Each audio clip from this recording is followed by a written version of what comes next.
Hi everyone, my name is Drashti Ved and I'm a PTE trainer and a PTE reading expert here at English Wise.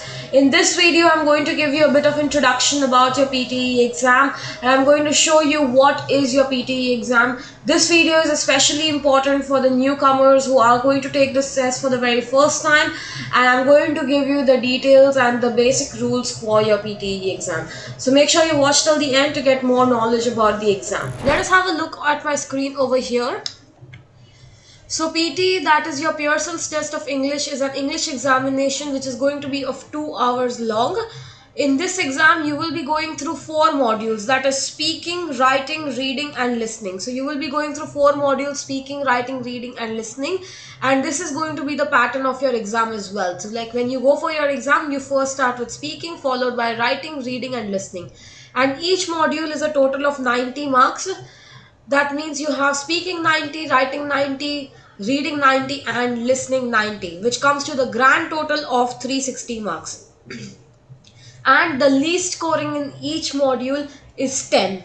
That means, let's say if you go in your exam and you do not attempt anything correctly, you will not get a 0, you will be getting 10 marks in your PTE exam. So 10 is the least scoring and 90 is the highest scoring for each module. Moving forward, let us have a look at what are your score requirements or what could be your potential score requirements. Now, these are the new score requirements which were given by the Department of Home Affairs in Australia for your Australian permanent residency purposes. And these were effective from 7th of August onwards. Now, coming towards vocational English, for vocational English, which was earlier requirement was 36 each, now you need listening 33, reading 36, writing 29 and speaking 24.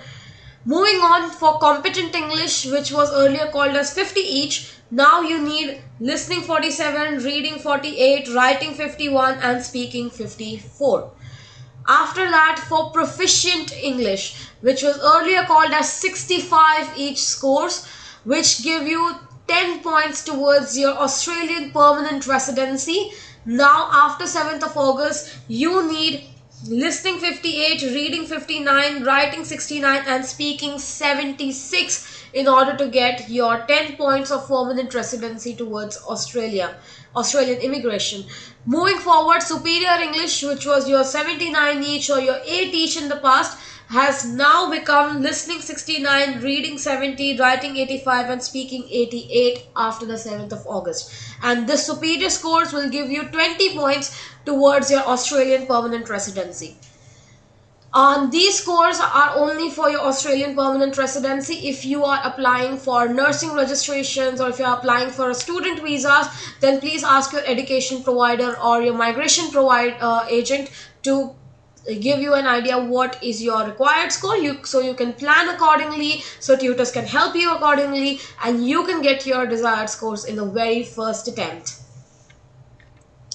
Moving forward, let's have a look on what will happen on the test day. So on your test day, you are only supposed to carry your passport with you to the examination center. You are not supposed to carry anything else. No water bottles, no caps, no jackets, no wristwatches, no pen, no paper. You are not supposed to carry anything else apart from your passport. The Pearson Center will provide you with a notepad and 2 markers to take down any notes throughout your exam. So you don't have to carry your own pen and paper to the exam. Now, a thing that I always suggest to my students is that the markers that they provide you should definitely check your markers before the exam, whether both of them are working or not. And secondly, the markers that Pearson people provide dry out very quickly. That means if you are not using your marker in between your test, you are supposed to keep it capped. If you leave the marker open and it dries down, there are chances that when you actually want to use it, it will not work at that time. So make sure you keep it capped throughout the exam. Now let's see what will happen before your actual test starts. So before your actual test starts, you will be going through a certain things on your screen. So starting with set of instructions, so first thing you will come across is some set of instructions. They are going to show you where's the next button, where is the submission button, where is the volume control button, where is the timer, where is the word count and everything. So You should definitely look at those instructions so you know how to navigate your screen or navigate the software throughout the test, especially if you are a first time PT test taker. Next thing is your headphone check. So Pearson people are going to provide you with headphones. You are supposed to check whether both the sides are working correctly or not. If you find any issue throughout that, you can always ask the center examiner or the supervisor to change it for you. After that, you go through a mic check. So mic check is the point where you are supposed to record a piece, like let's say testing 1 to 3, and you're supposed to check whether your mic is working correctly or not, if it's in the right position, if you're happy with that. Again, if you have any issues, ask the center to change it for you. Next thing is your keyboard check. So for your keyboard check, the only thing you need to look for is that whether it's a QWERTY keyboard or not. Now what do we mean by the QWERTY keyboard? On the QWERTY keyboard means that on the left hand side, the top left hand side, these should be the letters that should be there. Q, W, E, R, T, Y. So Q, W, E, R, T, Y. These should be the letters and the top side or left side of your keyboard. If they are there, if you're happy with the keyboard, that's all good. Now the new thing introduced by PT people is mic check number 2. Earlier you had only one mic check options. Now you have two mic checks options. And this is the second point where you can check your mic and be satisfied that it's in the correct position and it's working correctly.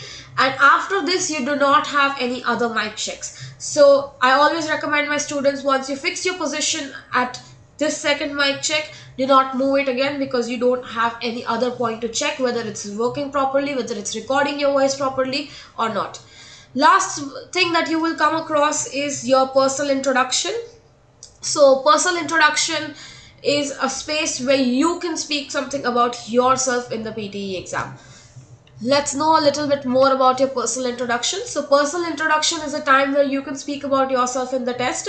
You will be given a set of topics on the screen. So what they will do is they will give you certain set of topics on the screen, like why do you want to take the Pearson's test of English, or why do you want to study English, what is your occupation and why did you select that occupation, what is your hometown, what country do you want to live in and why. So you can choose out of those topics and give an introduction about yourself. The introduction lasts around 30 to 40 seconds. Now one important thing to know is that your introduction is not marked. That means whether you attempt it or you don't attempt it, it doesn't matter. It is not marks. If you attempt it or if you don't attempt it, let's say if you go there and if you speak something wrong, your scores will not be affected. So if you feel you don't want to attempt the personal introductions, you are happy to skip it. There will be no changes in your scores. But what I recommend to my students is that you can use this time to prepare for your speaking section of the test, because as soon as your personal introduction ends, the next thing that you will see on your screen are your speaking tasks. So I always recommend my students that, let's say if you feel you are going to be nervous, you are going to hesitate, or you are going to have any fumbling, you should try and attempt the personal introduction so that you can rule out any fumbling, any hesitations during your personal introduction and be very ready and very confident for your speaking sections.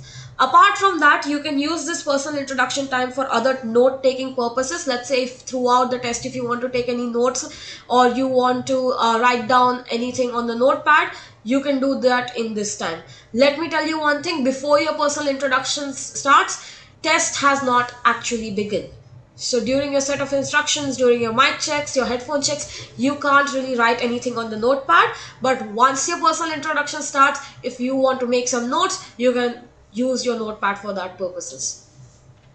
Moving forward, there are two important things that you should know about your PTE exam. If you are a PTE aspirant, you should be knowing about these two things. The very first and foremost thing is that this is an AI based test. Now what do I mean by an AI based test? This test is taken on a computer and it is also marked by a computer. There is very little human evaluation in PTE exam. That is why we can use certain templates, hacks and strategies in order to trick the computer and get more marks out of it. That is why when you are going for your PTE exam, you should remember that you are answering to the computer and make sure your answers are also adaptive to that AI testing system. Next thing is called integrated marking. Now what do we mean by integrated marking? Integrated marking tells you that, let's say suppose you go for your exam, it is not that all the marks of your reading module will come from reading questions only. All the modules over there are giving marks to each other. Speaking gives marks to listening, listening gives marks to writing, writing gives marks to reading. So everything is interconnected over there. Okay, so in order to get marks in one module, you have to work hard on the other module as well. So that is all your integrated marking about. Okay, one last thing that you should be knowing about your PTE exam is there is no previous button. In your PTE exam, there is no previous button. That means, let's say if you have attempted question number 1, you have submitted it, you cannot go back to that question. The whole test works in a linear format, speaking, writing, reading, listening. Once you submit a question, you cannot go back to that question. So that is it about the introduction of your PTE module or your PTE exam. And I always recommend my students that if you have seen this video, I recommend you to go and watch the other videos that are there. So in the other videos, I'm going to teach you what is the speaking module, what is the writing module, what is the reading module, and lastly what is your listening module. That is it in this video, and I'll see you guys in the next video. Thank you.